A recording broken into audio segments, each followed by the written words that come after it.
ఇక నామినేషన్లకు వేలాయే. ఉదయం 11 నుంచి మధ్యాహ్నం 3 గంటల వరకు స్వీకరణ జరుగుతుంది, నామినేషన్ల స్వీకరణ.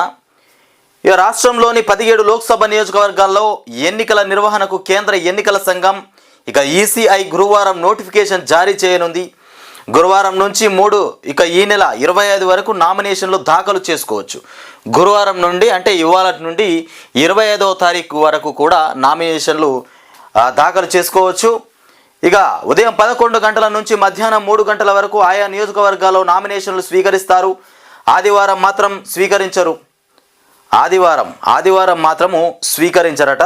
ఏది నామినేషన్లు గుర్తుపెట్టుకోవాలి. ఇక 2019లో ఇక జరిగినటువంటి లోక్సభ ఎన్నికల్లో రాష్ట్రంలోని 17 స్థానాలకు 645 మంది అభ్యర్థులు నామినేషన్లు వేయగా తుది పోరులో 443 మంది నిలిచారు.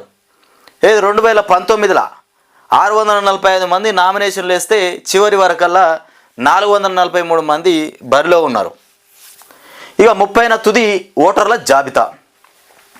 30వ తారీఖున సార్వత్రిక ఎన్నికల్లో భాగంగా రాష్ట్రంలో 4వ దశలో పోలింగ్ నిర్వహించేందుకు ఈసీ నిర్ణయించినటువంటి విషయం తెలిసిందే.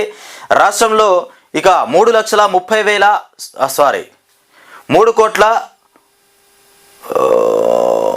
3,30,21,735 మంది ఓటర్లు ఉన్నట్లు ఈ ఏడాది ఫిబ్రవరిలో ఇక ప్రకటించింది. ఈ నెల 15వ తేదీ వరకు ఓటరుగా నమోదు చేయించుకునేందుకు అవకాశం ఇచ్చింది. ఇక ఫిబ్రవరి నుంచి ఈ నెల 15వ తేదీ వరకు అందినటువంటి దరఖాస్తుల్లో అర్హులకు ఈ నెల 30వ తేదీలోగా ఇక ఓటు హక్కు కల్పించాలన్నారు. అదే రోజు పొందుపరిచినటువంటి ఓటర్ల జాబితానే పోలింగుకు ఇక ప్రామాణికంగా తీసుకుంటామని కూడా చెప్పినటువంటి అంశం. ఇక భారీ బందోబస్తు, ఏది ఎన్నికలకు మంచిగా భారీ బందోబస్తు ఏర్పాటు చేసి ఈ ఎన్నికలకు మొత్తానికి సిద్ధంగా ఎన్నికలకు ఏర్పాట్లు ఈ రకంగా ఉన్నాయి.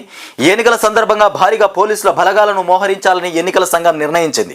తెలంగాణకు ఆంధ్రప్రదేశ్, ఛత్తీస్గఢ్, మహారాష్ట్ర, కర్ణాటక రాష్ట్రాలతో ఇక సరిహద్దులు ఉన్నటువంటి నేపథ్యంలో నిఘాను విస్తృతం చేశారు. తాజాగా ఛత్తీస్గఢ్లో భారీ ఎన్కౌంటర్ నేపథ్యంలో పోలీసు యంత్రాంగం మరింత అప్రమత్తమైంది. ఎన్నికల బందోబస్తు కోసం సుమారు 60,000 మంది సిబ్బందిని వినియోగించాలని కూడా ఈసీ నిర్ణయించింది. సుమారు 75 నుంచి 100 కంపెనీల వరకు ఇక కేంద్ర సాయుధ బలగాలను రాష్ట్రానికి పంపేందుకు కూడా కసరత్తు చేస్తోంది. ఇటీవలి అసెంబ్లీ ఎన్నికల్లో ఎలాంటి అవాంఛనీయ ఘటనలు చోటు చేసుకోలేదు. ఇక లోక్సభ ఎన్నికలకు ప్రశాంత వాతావరణంలో మొత్తానికి నిర్వహించేందుకు ఏర్పాట్లు చేస్తున్నట్లు ఉన్నత అధికారి ఒకరు బుధవారం మొత్తానికి తెలియజేయడం జరిగింది. ఇక ముఖ్యంగా చూసుకుంటే 35,666 పోలింగ్ కేంద్రాలు ఉన్నాయట మొత్తం రాష్ట్ర వ్యాప్తంగా. రాష్ట్రంలో 35,666 పోలింగ్ కేంద్రాలు ఏర్పాటు చేయనున్నారు. అవసరమైన ప్రాంతాల్లో అదనంగా సహాయక పోలింగ్ కేంద్రాలు కూడా ఏర్పాటుకు సైతం ఎన్నికల సంఘం ఇక సమాయత్తం అవుతోంది. ఈ ఎన్నికలను పకడ్బందీగా నిర్వహించేందుకు తెలంగాణ ముఖ్య ఎన్నికల అధికారి వికాస్ రాజు బృందం అన్ని ఏర్పాట్లు చేస్తుందట. ఇకపోతే డబ్బు ప్రభావాన్ని నియంత్రించేందుకు విస్తృత నిఘా పెట్టింది.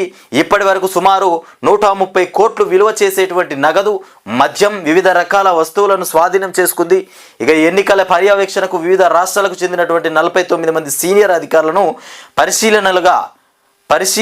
పరిశీలకులుగా ఈసీ మొత్తానికి నియమించడం జరిగింది. ఈ రకంగా తెలంగాణ రాష్ట్రంలో మొత్తానికి ఈ రకంగా పోలింగ్ వ్యవహారం అయితే జరగబోతుంది.